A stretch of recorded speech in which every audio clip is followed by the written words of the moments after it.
All right, welcome back, guys, to Still Horse History Adventures. Today I'm at the Pitt Street Bridge here in Mount Pleasant. Now, I know normally I'm going to start the video off with doing a ride to the location. However, just before I took off on my motorcycle this morning, I realized one very important thing.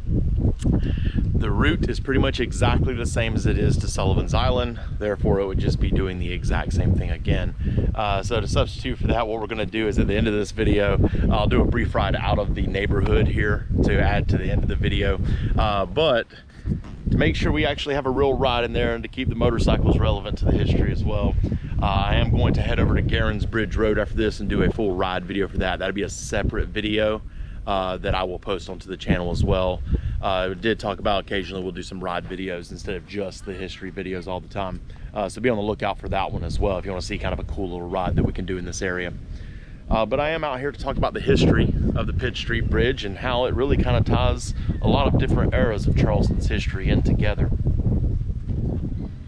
All right, so if you tuned in for the last video, you remember we were talking about Fort Moultrie, and toward the beginning of that video we talked about the Revolutionary War history of Fort Moultrie and the Battle of Fort Sullivan that happens on June 28, 1776.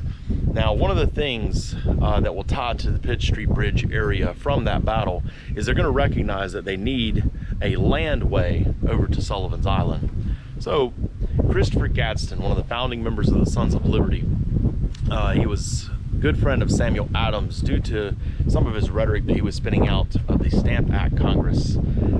That really caught the attention of Samuel Adams.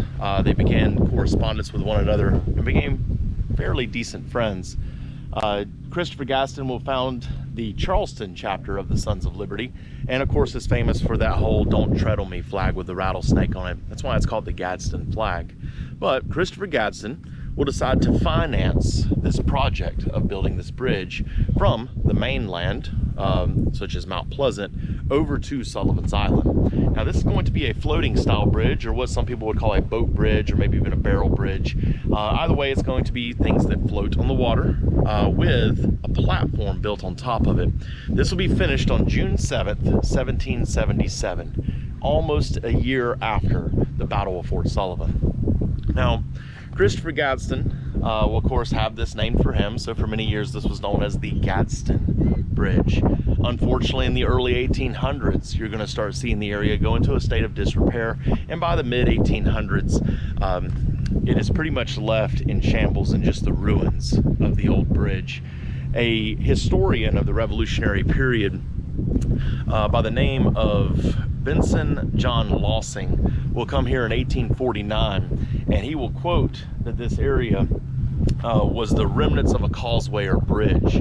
He speaks briefly upon the fact that Christopher Gadsden had been the one to finance this bridge out here. Now, in the years leading up to the American Civil War, this area would be reconstructed and the bridge would be rebuilt. Again, it'd be a floating bridge, a footpath over to Sullivan's Island.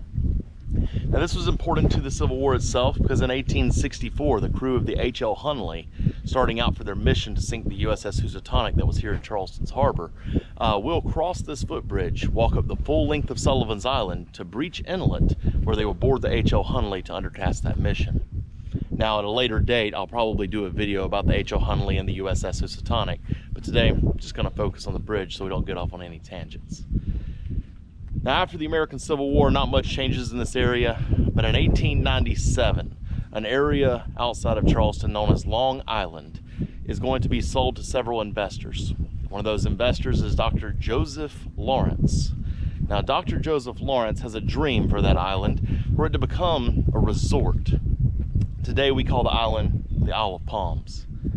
Now, in order to get people out there, he's got to figure out the best path to get them there. To be able to cross over the marshlands that are out here.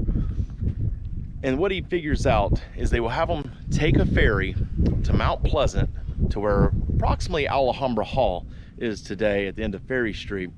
They will leave that ferry and they will board a trolley. The trolley is going to cross over a trolley bridge he will construct over this area. It will go up Sullivan's Island and it will cross over Breach Inlet onto Isle of Palms. Now, this was a huge undertaking, especially around the area of Breach Inlet. The currents there were strong enough it would be very difficult for them to build this bridge. But amazingly, a year after he starts this project, the project is complete and it opens up for tourists. Now, people are quoted to say that thousands of people a day would cross over these bridges and head out to Isle of Palms. So this bridge itself would actually only exist as a trolley bridge up until 1923. At that time, they widened out the wooden portion of the bridge to allow cars to be able to cross over, as those were becoming more prevalent in this area. In 1927, they decided to rebuild the bridge as a primary car bridge.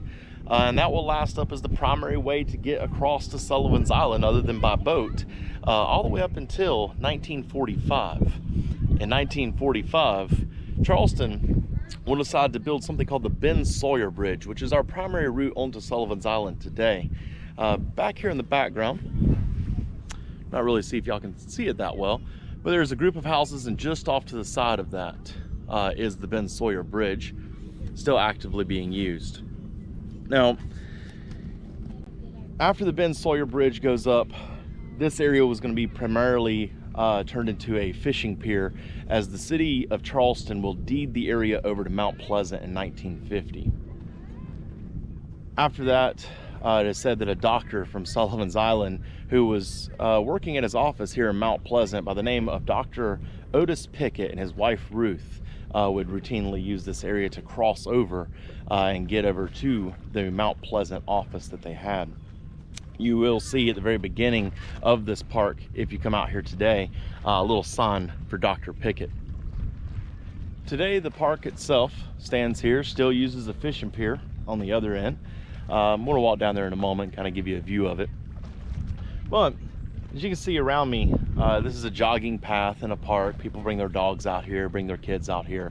One of the cool things that I have found about this area, if you come out, is at certain points in the year, dolphins will actually use this area as a feeding area, and it's pretty routine to see them hunting fish. You'll see them speed up real quick, they'll slap the water, and they will use that little concussion to make the fish stop for a moment.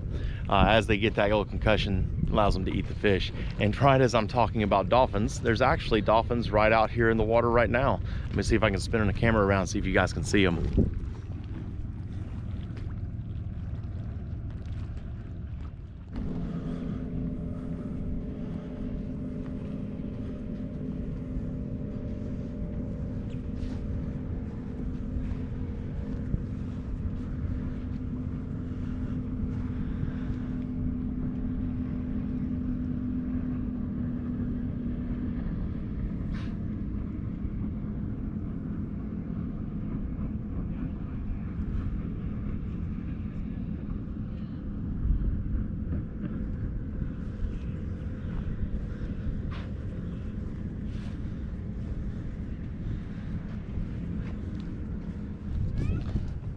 So the fishing pier that's out here today is actually built on the old trusses of that old car bridge that used to run out here.